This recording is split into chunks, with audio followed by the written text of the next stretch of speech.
My sister-in-law was laughing when I walked through the front door. Not a polite laugh, not the kind you do at a bad joke to be nice. She was laughing the way people laugh when they've already won, leaning against the kitchen counter, arms crossed like she owned the place. She did not own the place. I do. I haven't slept well since I was about 24. That's when my dad got laid off from the plant, and my mom started picking up double shifts at the hospital laundry. I was a sophomore in college, working 22 hours a week at a campus coffee shop, and every Thursday I would transfer $40 to my parents' joint account because $40 was what I had. My older brother Marcus never transferred anything. Marcus was figuring himself out. Marcus is 38 now. He is still figuring himself out. I need to go back a little further, though, because none of this makes sense without the house. The house is in Traverse City, Michigan, right off the bay. White siding, green shutters, a screened porch that wraps around the left side and looks out at the water. 3 bedrooms, a wood-burning fireplace, a kitchen big enough that 2 people can actually cook in it at the same time without hating each other by the end of the meal. My parents had driven past it every summer when I was a kid. We would rent a cottage about a mile down the road for 1 week in August. The same cottage every year because my parents liked knowing what they were getting, and on the way home from the grocery store, my mom would slow the car and say the same thing every single time. "That's the house I would have," she'd say. "If I could have any house." My dad would nod. My brother would have his headphones on. I would stare at the green shutters and decide, privately, that I would buy that house for her one day. I was 9 years old when I decided that.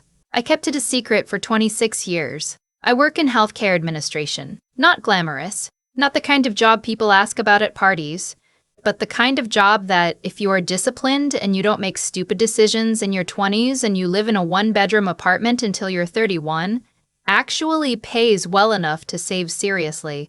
I had a financial advisor starting at 27. I maxed out my 401k every year. I did not lease cars. I did not take girls' trips to Cabo. I did not buy a house when everyone told me I should because I was saving for something specific and I knew it. I found out the Traverse City house was going on the market 14 months before my parents' 40th wedding anniversary. I know what you're thinking. 40 years is not 50. But my parents got married young and they had not had an easy 40 years, and I was not going to wait another decade. When I saw the listing, I called my realtor the same afternoon. I asked her not to put my name anywhere visible in the initial offer. I wanted it to be a surprise. It took 4 months to close. I drove up alone the first weekend I had the keys, let myself in through the back door, and stood in that kitchen for a long time without turning the lights on. The water was dark and silver through the porch screen. I thought about my mom slowing the car on that road every August for 20 years. I cried a little. I'm not embarrassed about it. The plan was simple. My parents' anniversary was in October. I would invite them up for what I told them was a fall color tour weekend. My mom loves the leaves. That part was easy. And I would hand them the deed over dinner. What I did not plan for was Marcus finding out 6 weeks before I could execute any of it. I still don't know exactly how he found out. My best guess is that he was copying some paperwork from my mom's printer over Labor Day and saw something, maybe a piece of mail I'd had forwarded there by accident, maybe a property tax notice. I'm genuinely not sure. What I do know is that he didn't call me. He didn't text me. He didn't ask.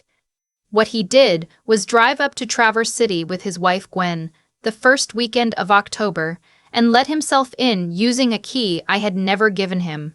I found out because my neighbor I'd introduced myself to the couple next door when I got the keys, texted me on a Saturday morning to say there was a car in my driveway and lights on inside. She thought I should know. I called Marcus immediately. He didn't pick up. I called again. Nothing. I texted, "Why are you in my house?" He texted back 20 minutes later, "Mom and Dad's house." I stared at that message for a long time. I want to be careful here about how I describe what I felt, because I've had a lot of time to think about it since. I wasn't just angry. It was something more specific than that, something that lives in the chest just below the sternum, a kind of recognition. Like a part of me had always known he would do this. like I had been waiting for this particular version of Marcus my whole life, and here it finally was, holding a key he didn't have, standing in a house that was mine, telling me it belonged to someone else. I booked a flight for the following Friday.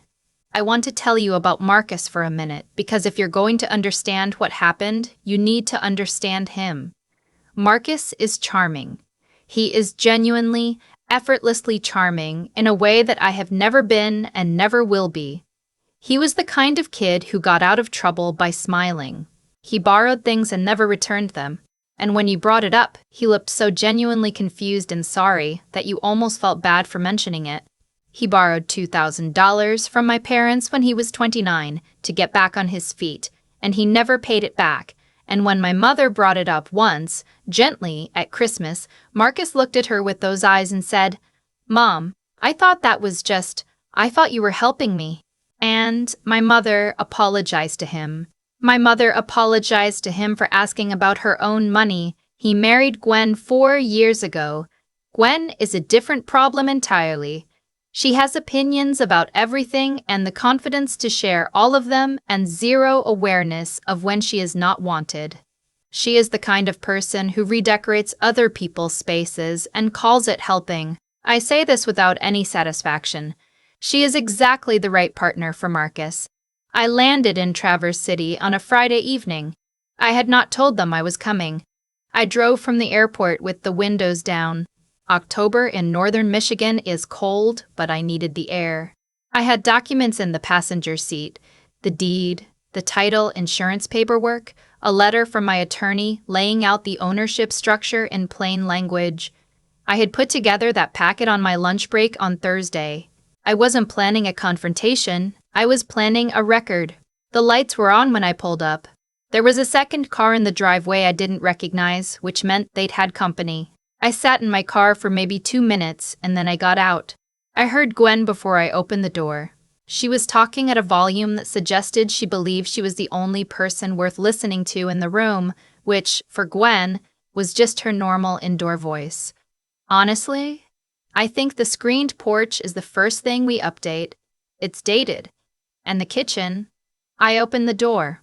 Marcus was at the kitchen table.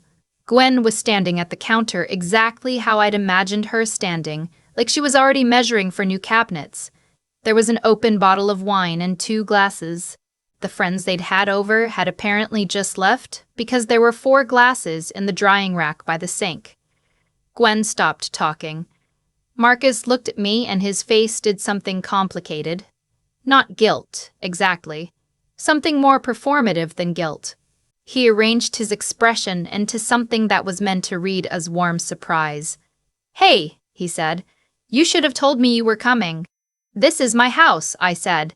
I didn't say it loudly. I didn't need to. There was a pause. "Look," Marcus said, and he set down his wine glass and leaned forward in his chair. "I've been thinking about this a lot, and I think we need to have a real conversation about what Mom and Dad actually need here. Marcus. Because they're getting older, and the house is great.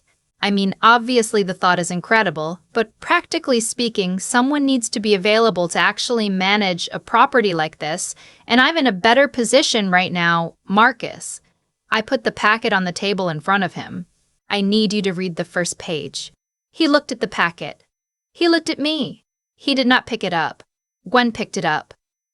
I watched her eyes move across the page. I watched the shift happen, the small tightening around her mouth when she reached the part about sole ownership, the way she set it back down a little too carefully.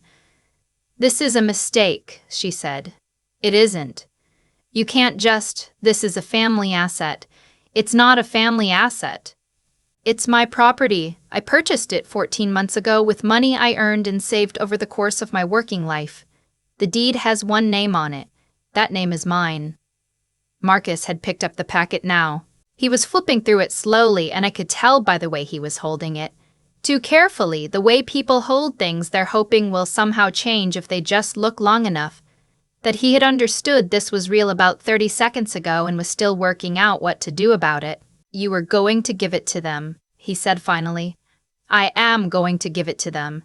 On their anniversary, which is in 3 weeks.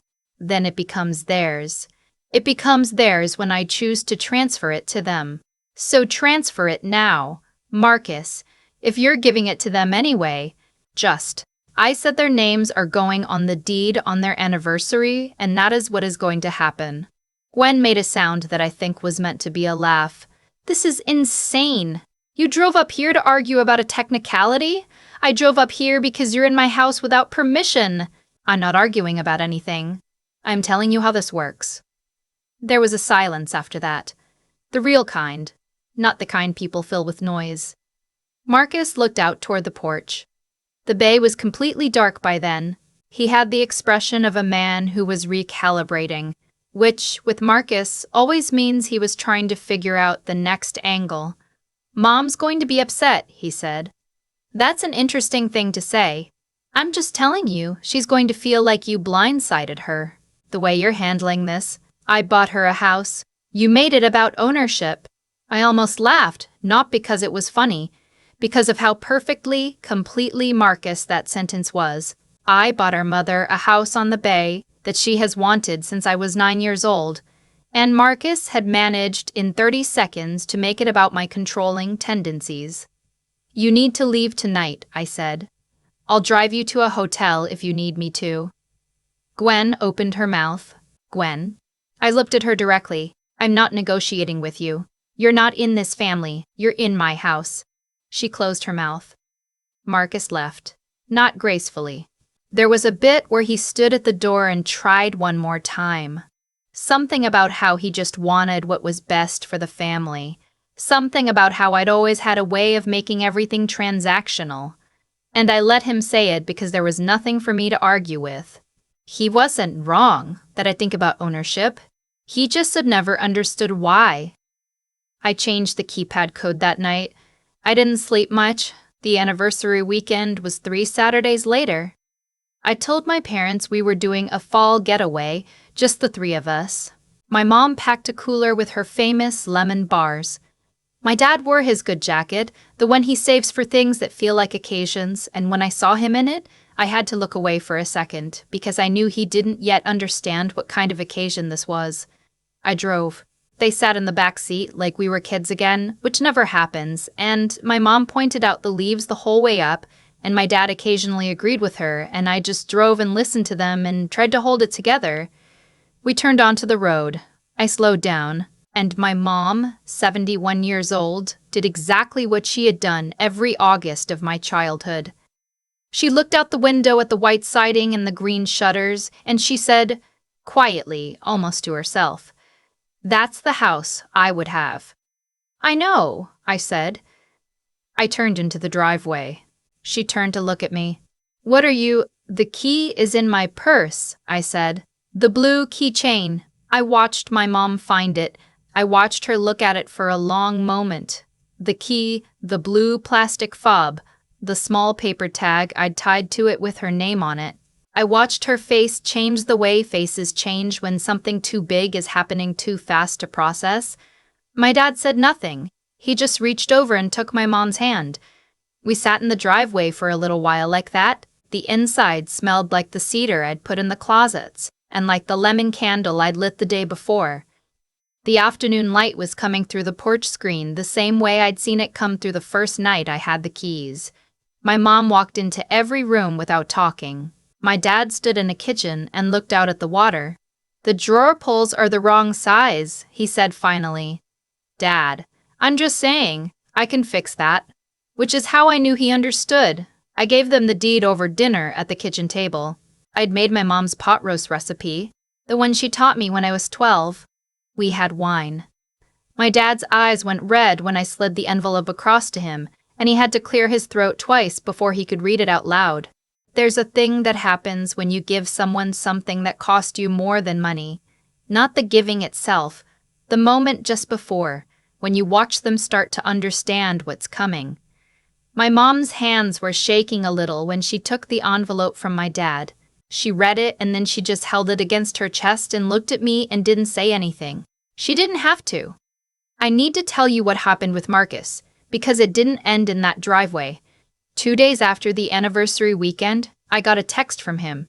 Not an apology, a series of statements that he felt excluded from a family decision, that the gift created expectations around future inheritance that he found unfair, that he had discussed it with Gwen and they felt I owed the family a conversation.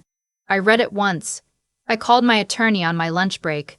She advised me that because the property had already been transferred into my parents' names, there was nothing legally actionable about Marcus's position. I thanked her and put my phone away. I did not respond to the text. That night, my mom called me. I could hear that she'd been crying. "Marcus told me what happened at the house," she said. "I know. He said you were very harsh with Gwen." I took a breath. "Mom, he was in my house without permission, with his wife, for a weekend, drinking my wine." She was quiet. "He told Gwen she could renovate the porch." More quiet. "I know," she said finally, very small. "I know he did. There's a particular exhaustion that comes from being the child who does the right things while watching the child who doesn't get protected anyway. I don't say that with bitterness anymore. I'm mostly past the bitterness, but I'd be lying if I told you that phone call didn't land somewhere bruised. I love Marcus," I said, "and I'm not going to let him do this, not to me and not to you." My mom didn't say anything for a moment. Then she said, "The drawer pulls your father ordered came in. He wants you to know they're the right size." I laughed. "The real kind. Tell him I'll be up in 2 weeks." Marcus sent a longer message eventually, a few paragraphs about family and fairness and how he never said he was entitled to anything, just that he wanted to be included. I read it, replied with 4 sentences acknowledging that I'd received it, and said I was happy to have a phone call when he was ready to have it without Gwen on the line. He hasn't taken me up on that. I'm not waiting. The last time I was at the house, my parents had a puzzle going on the dining room table, one of those 1,000-piece ones with a lighthouse on it. My dad was reading in the chair by the porch. My mom was in the kitchen making coffee and humming something I half recognized from the radio when I was small. I stood outside on the porch for a while after dinner, looking at the water. The bay goes very still at night this time of year.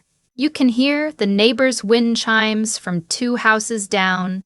I thought about the 9-year-old sitting in the back seat of a car on this road, watching her mother look at green shutters and want something quietly and not say it very loudly.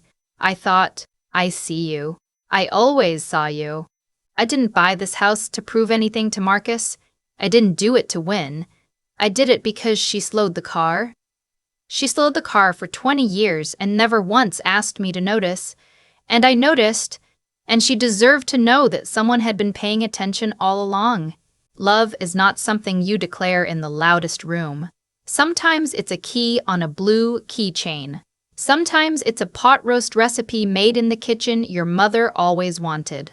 Sometimes it's knowing the difference between a gift and a claim, between generosity and control, between the house someone dreams about and the house someone tries to take. I know the difference. I've always known. I've thought a lot about what Marcus actually wanted that weekend in Traverse City. Not the house. I don't think it was ever really about the house. I think he wanted to be the one who decided what happened to it. That's a different thing entirely, and it's the thing I've been watching him want his whole life. There's a particular kind of person who doesn't work for things but needs to feel like they control them anyway. Marcus never saved anything, never planned anything. But the moment something of value appeared in our family's orbit, he had opinions. He had positions. He had a key he'd gotten from somewhere, and a wife who was already measuring the porch for new furniture. That's not love for our parents. That's reflex. The reflex of someone who has always assumed that what other people build is also, somehow, his. What I know now, and I wish I had understood this earlier, because it would have saved me some anger, is that you cannot argue someone out of that reflex. You can only make it irrelevant, which is what the deed did, which is what my attorney's letter did, which is what changing the keypad code at 11 o'clock at night did. I didn't win an argument with Marcus. I just stopped participating in one. That's the thing about decisions that are truly yours. Nobody can take them back by talking loudly enough. I think about my mom in the back seat of the car, slowing down on that road every August, saying, "That's the house I would have," to nobody in particular. She wasn't asking for it. She wasn't even really hoping for it. She was just letting herself want something out loud in a small, quiet way, the way people do when they've spent decades putting their own wants at the bottom of the list. She worked double shifts so Marcus and I could have school clothes that fit. She apologized to her own son for asking about money he'd borrowed and never returned. She is one of the most decent people I have ever known, and she spent 40 years practicing a kind of smallness that she never deserved. I didn't buy that house to fix any of that. You can't fix 40 years with a deed. But you can say, "I saw it. I saw the smallness you practiced, and I want you to know that someone was paying attention. And this is what attention looks like when it has somewhere to go." That's what I mean when I say it wasn't about the money. 3 years of disciplined saving, of driving the same car, of saying no to things that seemed fun at the time. That was just the mechanism. The actual thing was the noticing, the deciding at 9 years old that her wanting something mattered enough to hold on to for 26 years. Marcus texted me last month, still no apology, something about family communication and wanting to move forward. I read it, put my phone face down on the counter, and went back to the soup I was making. Some things don't require a response. Some people show you exactly who they are when they walk into a house that isn't theirs and start making plans. After that, the conversation is pretty much finished. What's left is just deciding how much of your time and energy you're willing to spend explaining that to them, and I've decided the answer is very little. My dad sent me a photo 2 weeks ago. The drawer pulls he ordered, perfectly fitted. He'd replaced every single one in the kitchen. I texted back, "They look great, Dad." He sent a thumbs up emoji. My dad is 73, and he uses the thumbs up emoji with complete sincerity. I love him more than I know how to say. The bay is still there. The green shutters are still there. And my parents are in that house right now, probably doing a puzzle, probably drinking decaf, probably exactly where they should have been for the last 20 years. That's enough. That has always been enough.